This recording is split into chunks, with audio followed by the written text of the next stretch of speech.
viewers to our HR series with Ike and Shika. Thank you, Shika. Yeah. In our series, we'll be talking about everything HR.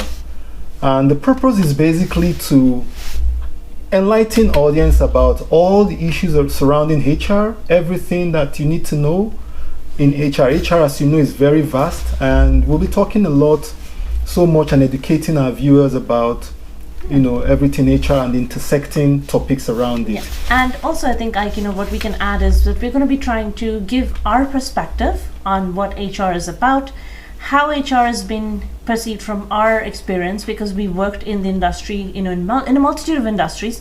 So we'd like to just share our experiences and our knowledge with you. So I think that's the best way to start, right? Absolutely. Thank you, Shika. So I think another good thing is that we should be talking about the history of HR. What do you think? I agree. So can you tell us a little bit more about the evolution? I'll jump right into it, So when we look at the history of HR, we think about, the first thing that comes to my mind is Industrial Revolution. This was back in the 18th, 19th century, where everything was industrialized and workers used to, they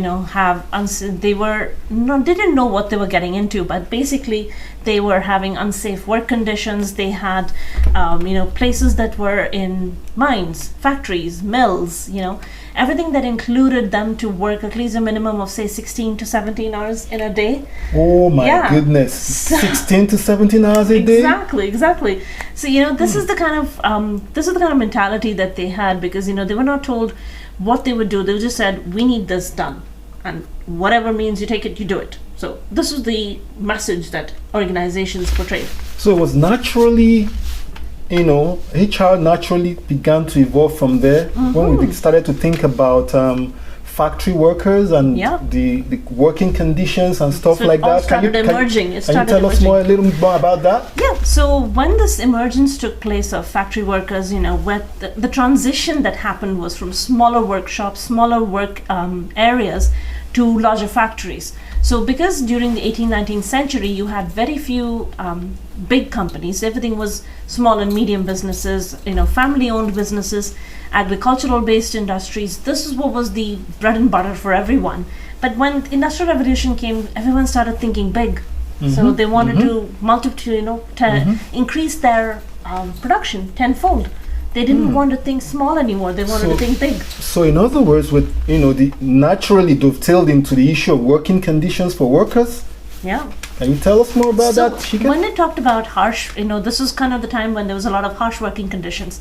So as I had mentioned earlier, they worked often up to 12 to 16 hours in a day. And these were very unsafe environments and led to a lot of injuries. So mostly, basically, everything had to be revolved around safety, everything around, that is something which we expected them to be, but it wasn't. Wait a minute, Shika. So you mean worker safety dates back to that long ago? Yeah, it went all the way back then, because at that time people, because of the pressure they were going and facing at the workplace, they were having deadlines, they were having a lot of things. So it's kind of at that time. So that's how it went off. And then again, that brings to mind a very important aspect of HR too, labor unions. Yes. Working conditions. Was that in any way, part of why the labor unions began? People began to see the need to get together as a union? Yeah. Can you tell us a little bit more about it? And this is, I think, a lot about, when Ike mentioned unions, is there was a lot of pressure for, the workers to get better hours, better wages, and try and improve the conditions. So this was something there were protests by the workers, obviously, because their working conditions were compromised and they were not being treated fairly. Thank you. I think we stop here for today. Please check out our series, like and subscribe.